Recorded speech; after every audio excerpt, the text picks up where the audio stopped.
Funding for Enterprise Specials is provided by the Charles H. Kelstadt Foundation and by this station and other public television stations.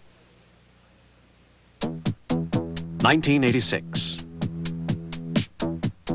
The Boston Marathon. And three of its top competitors aren't even running.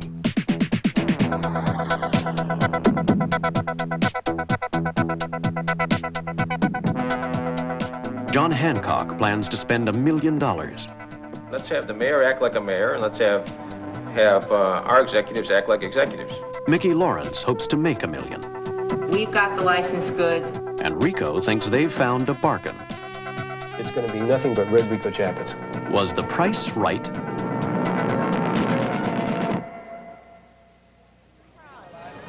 Patriots Day, 1986. It's Monday, and for most of the country, it's back to work. But not in Massachusetts, and especially not in Hopkinton, a small town 26 miles west of Boston. Here, a rite of spring is about to commence, and everyone is out early to get a good seat.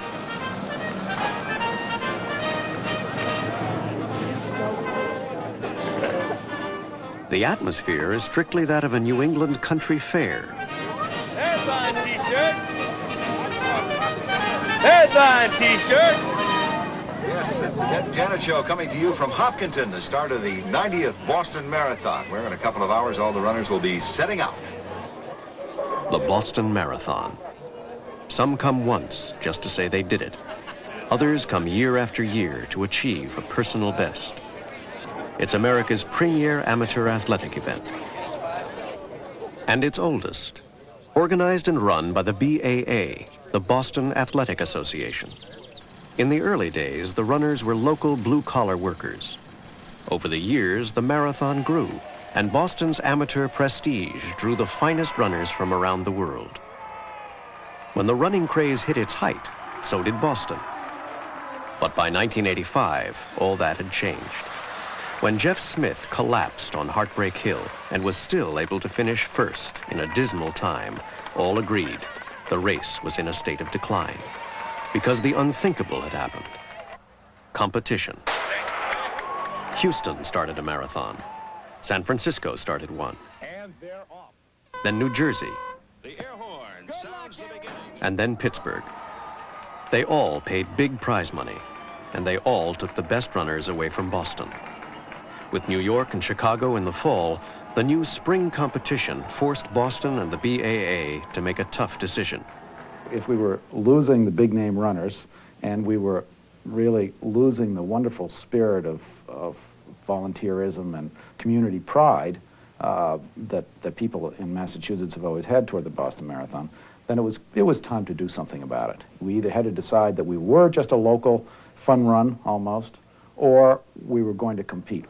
I'd like to call upon the president of the Boston Athletic Association, Frank Swift, to make a few comments. September 4th, 1985. Their decision is announced.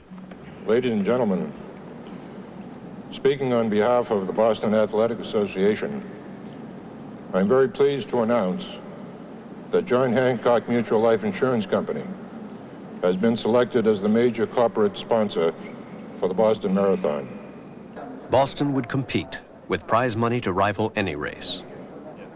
John Hancock had agreed to pay $10 million over the next 10 years. But what was in it for Hancock?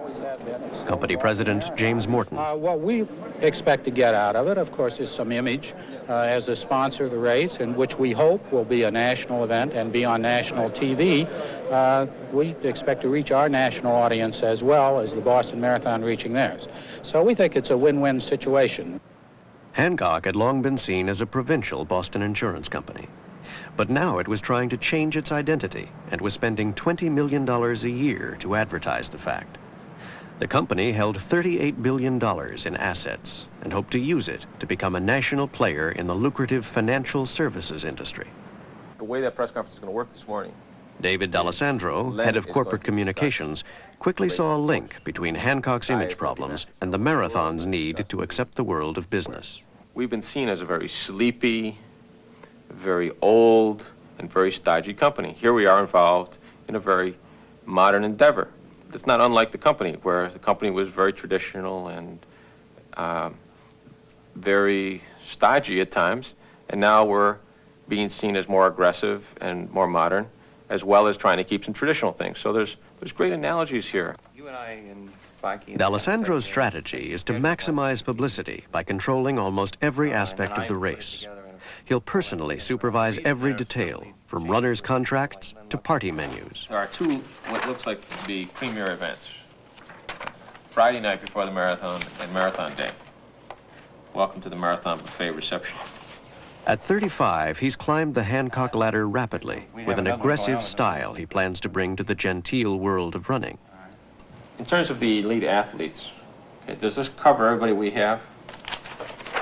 Yes. Okay. I put in the people who are scheduled in. The only people who are not scheduled in for the 17th are the Martins at this time. Pat is trying to get them in on Thursday. When are they coming, Friday? Friday. I don't consider this particular thing an invitation to the elite athletes. I consider this particular event a requirement. The Boston Marathon has attracted others to the race this year, like Mickey Lawrence, who's landed an exclusive contract with the BAA to sell its official T-shirts. You know, we didn't know even if multicolored graphics would sell at all, because all of the shirts that used to be sold for Boston Marathon were really inexpensive shirts, where they would put a runner on it at a Boston Marathon or the date. Right. There was nothing ever that was a fancy colored T-shirt out there. Right. Well, as you know, when you start putting a lot of money into the development of the art in a T-shirt and going with more of the multicolored designs, it increases your risk. All of a sudden, you're dealing with a more expensive shirt. Mickey has come from New York to her printer's factory outside Boston to see her merchandise for the first time. Now, Greg, it's very important that over the weekend I can call on you for 3,000, 4,000, 5,000 more shirts and not have to worry that we won't have them. We have to keep a full staff on running through the night. Oh, they plan on it. She's new to the game and must rely on her printer to explain the business to her. To handle all your volume. The big thing is the volume itself. You know, to do 5,000 shirts, to do 10,000 shirts, that's not a lot of volume, except trying to fit it in among all the other things that we're doing. That's what we're talking about, a lot of volume. Nick, in all of your estimates, I want you to make sure, though, even over this period of time when there's a big flurry of activity and so forth, just keep the whole thing on the conservative side. Her biggest risk is ending up with dated merchandise. And also, we pulled the date off of this particular item. If you look in the screen, I think that was used to be the what is it? 1986. But where the date was, she's blocked out the date on the screen. It usually comes through right in this area. So there's no date on these. So even if you go ahead and print these and you have a few left over for next year. Inventory. Mickey agreed to sell the BAA's official product because she expected to have a monopoly. All of the garments that are going out to each one of your vendors need to have at least a sticker on it, and we'd like to put the hang tag on it if we could. That's part of my agreement. That's in my contract, that we have to have official licensed clothing on every garment. You know, I think this is in return, she'll pay the BAA 8% of her gross. The license will drive up her costs. Here's another extra 6 cents that has to be added to the, another 8 cents that has to be added to the shirt. All the time that margin just keeps on getting cut down more and more and more. And the pennies really add up. It gets to a point where you really say no more pennies. You can't afford to give. That's right. It's a real pennies business and trying to make money out of this whole whole operation. Hancock was spending big money, which was big news in Boston. But to reach his national audience, D'Alessandro needed more. Network coverage of the race, or national publicity. From NBC News, this is Today. And he managed just that with an important interview for his president. Tell me why it's worth $10 million to an insurance company to be associated with something like a marathon. Well, we've been looking for some time for a major sporting event to be associated with. And of course, as you pointed out, when the decision was made by the BAA to provide prize money, they were looking for a major corporate sponsor. We're both Boston institutions. It just seemed like a natural match. And I think that's By early spring, D'Alessandro's strategy was still on target. Now he could reveal to a business reporter his grand scheme for race day. For the first time, we think in Boston's recent history anyway, Good Morning America, the Today Show, and CBS Morning News are all going to be live out of Boston. They don't even do that for the New York Marathon. Sure. And it's in their backyard. That gives you an idea. The publicity value, I mean, last night I went to an auction where they were auctioning off a page in Business Week. And a retail page in Business Week is $48,000. And it's an ad, so the credibility issue is always there. And, you know, we get an article that says, "Money talks, nobody walks in Boston. John Hancock is rescuing the venerable Boston Marathon with dollars." I mean, do you know what the finish line, the tape is going to say? What? Boston Marathon. It's not going to say John Hancock. It's not going to say, it's just going to say the BA Boston Marathon, which is the big photo opportunity. And that's because we don't believe we need all of what we consider the crasser. The crasser approach would be left to others, like Ricoh, a Japanese maker of cameras and copiers. Ricoh made a deal with the BAA last year to pin their name on the chest of each runner. For a fraction of what Hancock is spending, they're back again this year. Because what we like to do is just have a space reserved that they can cone it off for us. Jack Gannon of Ricoh is spending about $125,000. He figures it's a bargain. That proved to be extremely successful for us last year. It really, I'd say Boston Marathon launched Ricoh's venture into marathoning. We've done Los Angeles, we've done San Francisco, and we're back for our second year in Boston. Not only has it given us a great deal of name recognition and brand recognition in those particular markets, which are so important to us, but also it's allowed us to do something else, and that's to involve our employees. The timer has... The BAA knows Gannon would like more signs for his money, but Harold Carroll is trying to keep down the commercialism. But we are trying to keep the signage very low at the finish line and concentrate on the clock, the time, and the athletes coming across the finish line, so that the athletic part of the event is what people focus on. So the policy is that we really are going to have probably no banners at the finish line. There will be some, the scorer is there, Honeywell, and they'll probably have their name on the truck because they're there keeping score. Sure, I understand that. Things like that. But of course, you'll have about 5,000 signs at the finish line, we hope, on each runner. So, maybe more than that. Right, so you'll be in good shape. Mickey Lawrence is in bad shape. She's found herself locked in a legal battle over her T-shirt monopoly. A week before the race, she's landed in state appeals court and has asked the BAA's lawyer to fight for an injunction. Court is open, you may be seated. The goal is to rid herself of competition. All right, we're here on the Boston Athletic Association case. The respondents are engaged in the manufacture and sale of merchandise, largely T-shirts, containing various adaptations of the BAA's Boston Marathon name. The respondents are a handful of local businessmen who for years have had their biggest selling day during the marathon. If Mickey's company, Image Impact, can take that away from them, she could end up with $1 million business. And try to stamp out the misuse of one's name on T-shirts. The Boston Marathon, through its alter ego, Image Impact, is trying to freeze out competition, pure and simple. Who is going to suffer most if a preliminary injunction does issue?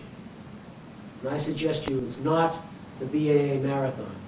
It's my clients and people like my clients who have large inventories of merchandise, which now the BAA intends to stop them from selling because they've sat on their haunches for 90 years. Thank you. They hope to get a verdict within 24 hours. Win or lose, the impact on sales will be dramatic. Hancock's having problems too. A photo opportunity to celebrate moving the finish line closer to their tower has turned into a political skirmish between D'Alessandro and the mayor of Boston. Okay, and call Ed Burke. Tell him I'm not buying off on the mayor coming through with his running clothes on. Yeah, he's coming through. Okay, I want a formal shot of the Hancock people with the mayor. And if that's unacceptable, then it's unacceptable. I buy off on painting the finish line. I don't have any problem with that. Let's paint the finish line. I mean, let's have the mayor act like a mayor, and let's have have our executives act like executives. Okay? Sure. In the end, the mayor chose not to come at all. But D'Alessandro went on with the show and placed his boss and the BAA on center stage. It wasn't exactly headline news, but Hancock was aware that any coverage would pay a return on their investment. Beautiful. You need to stage these kinds of things once in a while so that you get the photography. I mean, what else?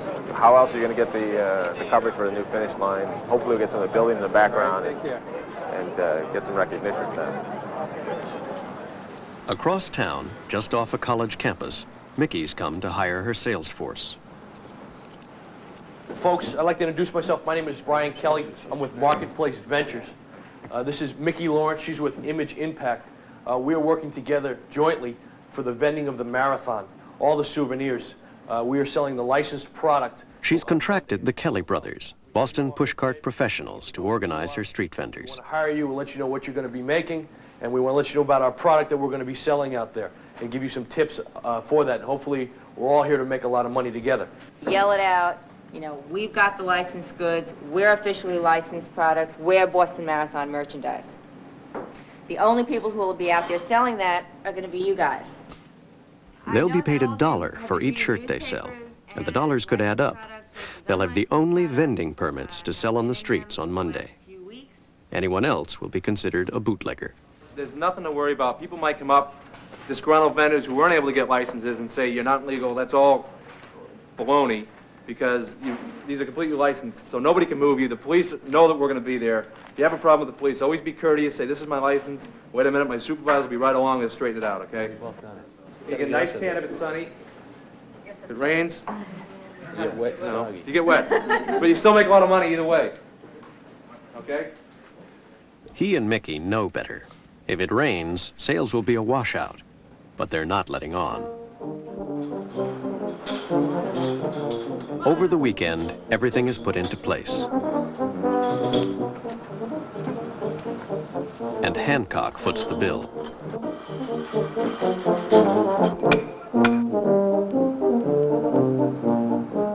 Even a giant diamond screen TV is brought in.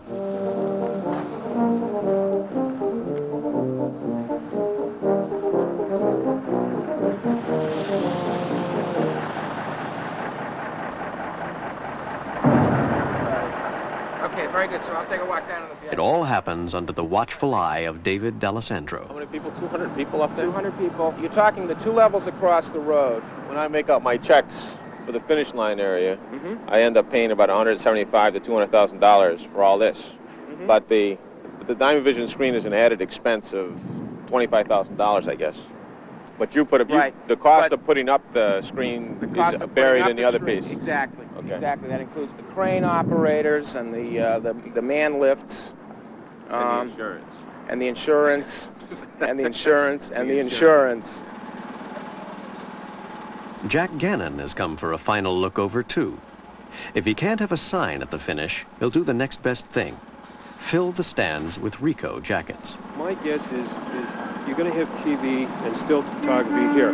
Put our people down the far end of the grandstand, so with the red jackets, they'll show up a little bit more. The second group, move them into this area. So as a TV or any of the still photographers do a pan, okay, you're going to pick up this end of the grandstand, and then they'll do a sweep. As those runners are coming down Boylston Street, the cameras inevitably will sweep on it. I think it's important for the brand recognition that we be able to have our people down in these 2 areas so that we can get the pickup of the Ricoh jackets on the TV. In a hotel just across the square, Expo, the trade show for runners, has opened. Each one of this year's 5,000 runners will pass through, where the first stop is to pick up their Ricoh running number. Eventually. Are you taking it with you? 26 miles, just like that, huh? Huh? She'll be waiting at the end.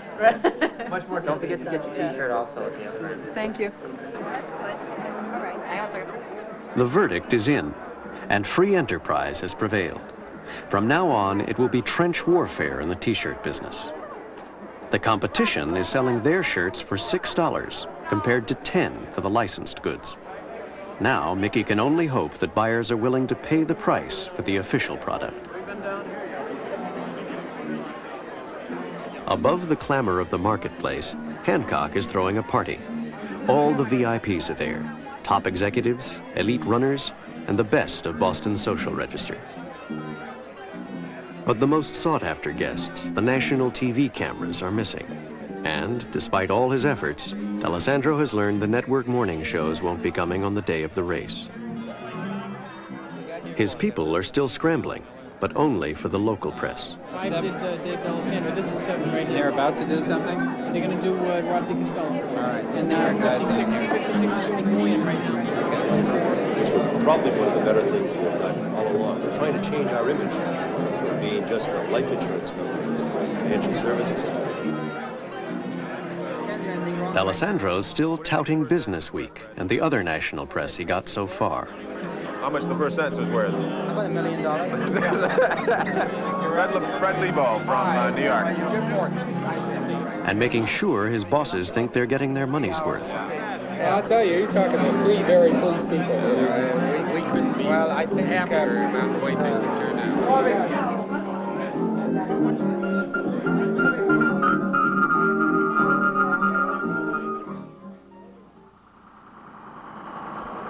WRKO News Time 8:05. Let's go back to Ted and Janet in Hopkinton. Thank you, Joe. Let's first find out about the weather. Here's Joe Zona.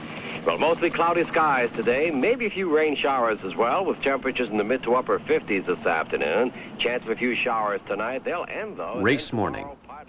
At the finish line, final touches are being attended to. He's going over there, Mike? But things aren't going so smoothly for the Kellys. You got that? You're strong, aren't you? You look it. Oh, You got my it? God. No, I'll take it. You got it? Yeah, no, you got it. They've got over 20 locations to stock, and the streets are already being blocked off. Sure. Another one? Oh, you got lots more coming. A few of their locations do have merchandise, but they also have competition from vendors without permits.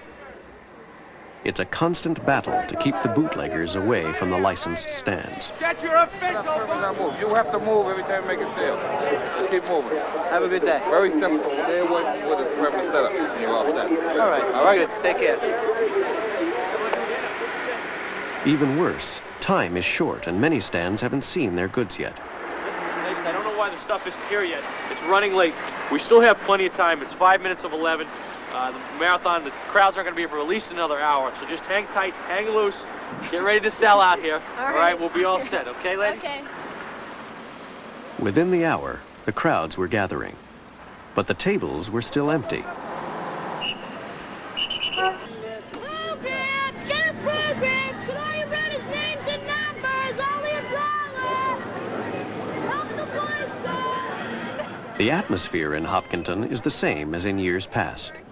But for the first time, the Boston Marathon is no longer just an amateur event. The professionals are here, like top-seeded Rob DiCostello, who's come from Australia to run Boston for the first time. And Boston Billy Rogers, the hometown hero, who ran elsewhere the last 2 years, and his friend Greg Meyer, the 1983 champ, who hasn't been back since. The top runners will carve up $250,000 in prize money. Hancock is paying at least that again to the big names in appearance fees. They'll all be wearing Rico's name. 1 minute before the start of the race. But many are being paid directly to advertise other companies. That's the only time you're concerned with. Today is payday.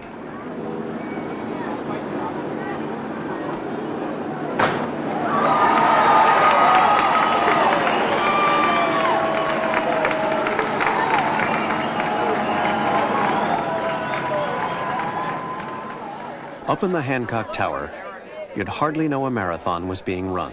I'll tell you, they did that with a lot of class, too. I was delighted when they run that. There's no talk of network coverage today.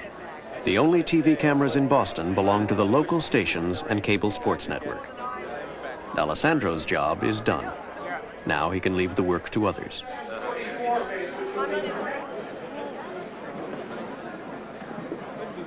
But outside, Ricoh's plans are just moving into high gear. Once the cameras are readied, their president from Japan is pressed into action with the state governor.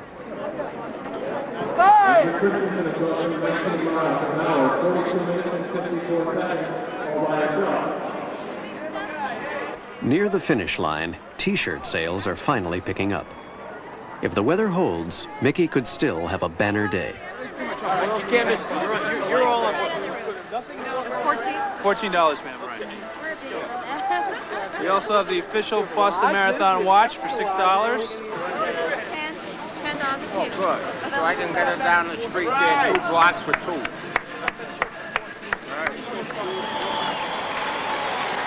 When a runner appeared, no one was surprised to see it was Rob DiCostella, all by himself. He was closing in on a course record and an extra $30,000 bonus. Ricoh wasn't quite able to fill the stands with red jackets, but they still got a bargain. Every press photo of the winner would carry their name, even if it was overshadowed by that of another Japanese company.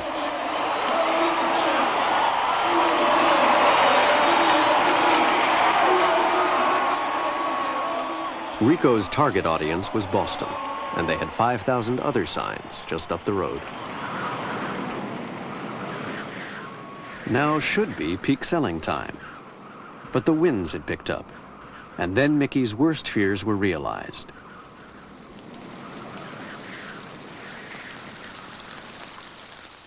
With the rains, the crowds dispersed, and T-shirt sales slowed to a trickle. Brian Kelly. Right now, there's a lot of bootleggers, and the weather's terrible, so it's hurting our sales. The bootleggers aren't hurting us as much as the weather is. The weather is killing us right now. It's as simple as that. To break even, Mickey would have had to sell 60,000 T-shirts. Instead, she'll cart 6,000 leftovers back to New York and hope for the best next year.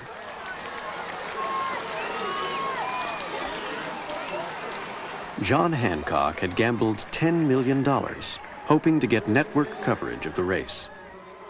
That simply didn't happen this year.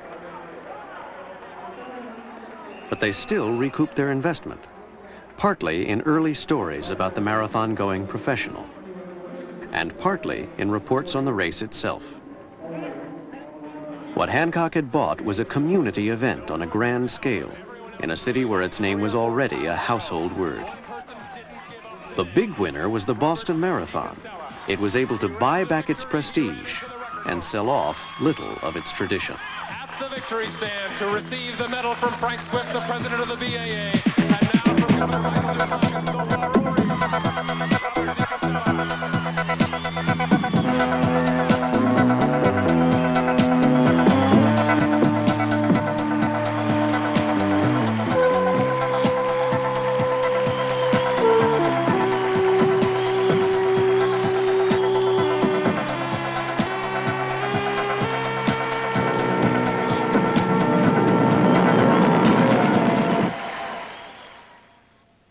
This program is a production of WGBH, Boston, which is solely responsible for its content. Funding for Enterprise Specials is provided by the Charles H. Kelstad Foundation and by this station and other public television stations.